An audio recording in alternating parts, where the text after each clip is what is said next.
आज गल्फ देशों में भारत की स्ट्रेटजी समझते हैं। दरअसल एक समझौता हुआ है। भारत और ओमान ने 18 दिसंबर 2025 को CEPA यानी कि व्यापक आर्थिक साझेदारी समझौता पर साइन किया है। ये मुक्त व्यापार समझौता है जिसमें सामान, सर्विसेज, निवेश और प्रोफेशनल्स की आवाजाही शामिल है। अगर इस व्यापार से फायदे की बात करें तो भारत के 98 से 99% निर्यात और ओमान में 0 टैक्स ड्यूटी फ्री। इससे कपड़ा, कार, पार्ट्स, दवाइयां, इंजीनियरिंग सामान, कृषि उत्पाद और ज्वेलरी सस्ते होकर ज्यादा बिकेंगे। ओमान की जगह महत्वपूर्ण क्यों है तो बता दें कि ओमान हॉर्मुज की खाड़ी के पास है जहां से दुनिया का ज्यादा तेल गुजरता है। ये गल्फ, अफ्रीका, मध्य एशिया और पूर्वी यूरोप का गेटवे है। भारत के लिए रणनीतिक रूप से ये बेहद जरूरी है।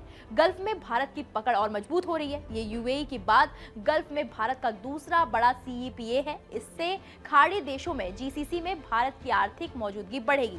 पहले यूएई से व्यापार बहुत बड़ा, अब ओमान से भी ऐसा ही होगा।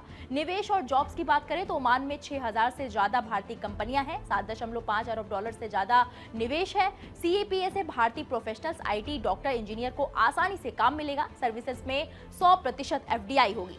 ऊर्जा और सप्लाई चेन की बात करें तो ओमान से भारत को तेल, गैस और उर्वरक मिलते हैं। समझौता इनकी सप्लाई को सुरक्षित और सस्ता बनाएगा। साथ ही ग्रीन एनर्जी, लॉजिस्टिक्स में नई साझेदारी होगी। भारत की बड़ी रणनीति की बात करें तो भारत अब कई देशों से FTA कर रहा है, UAE, ऑस्ट्रेलिया, UK आदि से। इससे अमेरिका जैसे देशों के ऊंचे टैरिफ से बचाव और नए बाजार मिल रहे हैं। गल्फ में चीन के बढ़ते प्रभाव को बैलेंस करने में मदद भी मिल रही है। इससे लोगों को क्या फायदा होगा? अगर इसकी बात करें तो लाखों भारतीय ओमान में रहते हैं। इससे नौकरियां बढ़ेंगी, छोटे कारोबारी और किसानों को नए ऑर्डर मिलेंगे। कुल मिलाकर व्यापार, रोजगार और दोस्ती मजबूत होगी।